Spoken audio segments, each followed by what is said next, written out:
Whoa, what an experience. What a rush.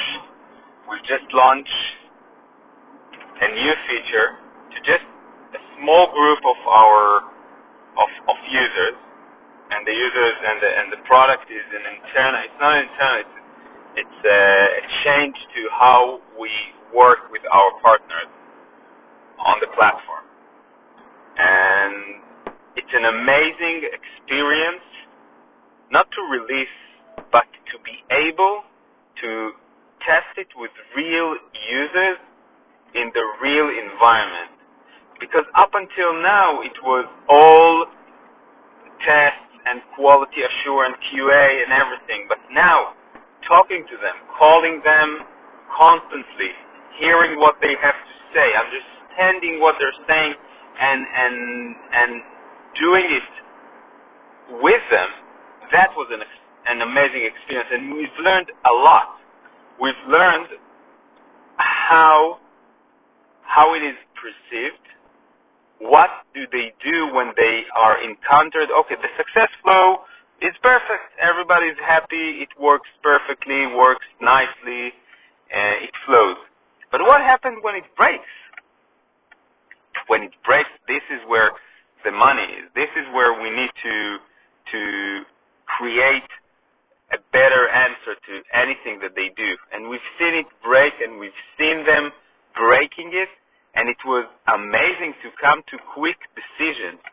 And I think this is one of we had, first of all, we started, and on the beginning, I tested it.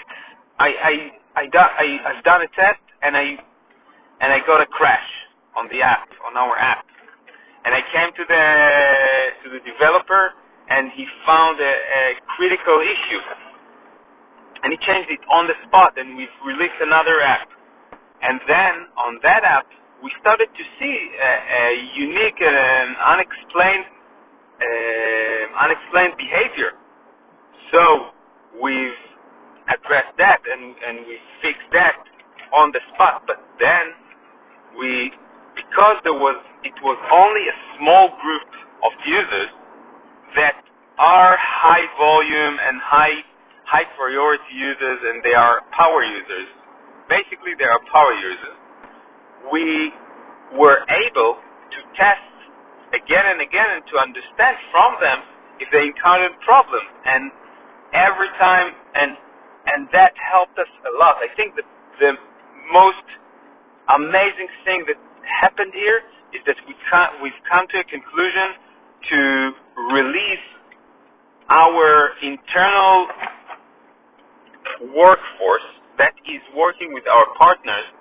We've decided to relieve them from a mind-numbing duty.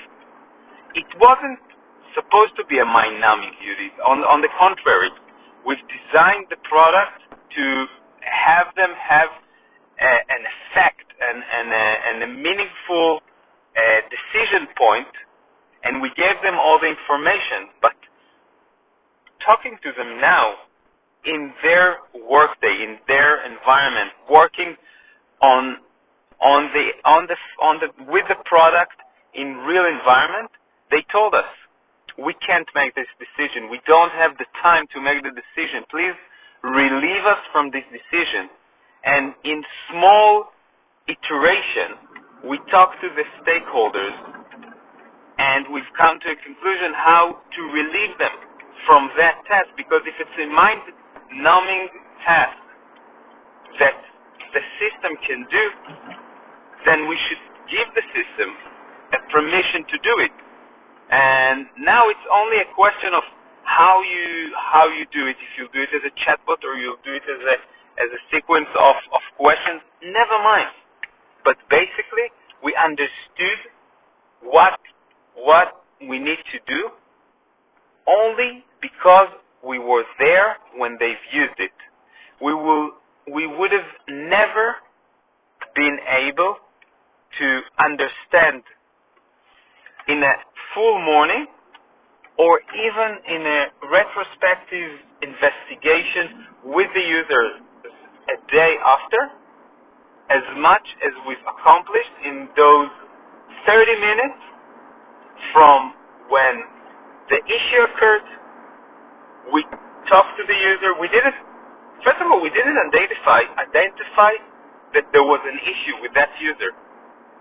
The issue only arose because we talked to him.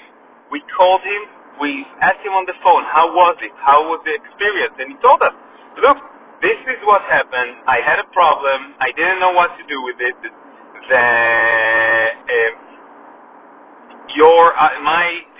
My point of contact didn't know what to do with it.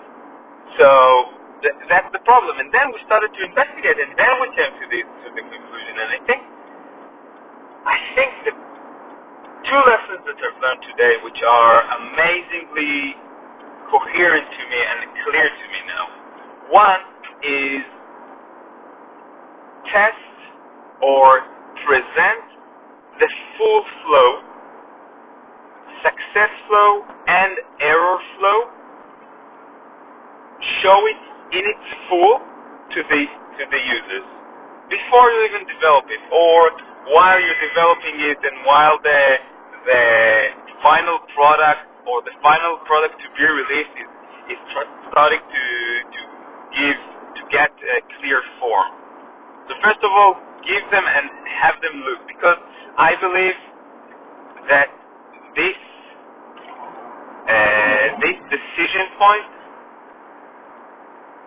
we would have been able to look at it and to say, no, we can't, or they could have looked at it and say in advance, no, we can't take this decision. We don't have the time. We don't have the time. We don't have the resources. We can't make this decision. Please make it for us. Maybe they would have said that beforehand. But even not, when you release something, I think in any way, talking to the users while they are using or while they are really using, not test users, real users coming to using your feature, your product, and understanding what they're saying, what they're doing, how they break it. That's the most data that you can ever get on your product, and that's my two lessons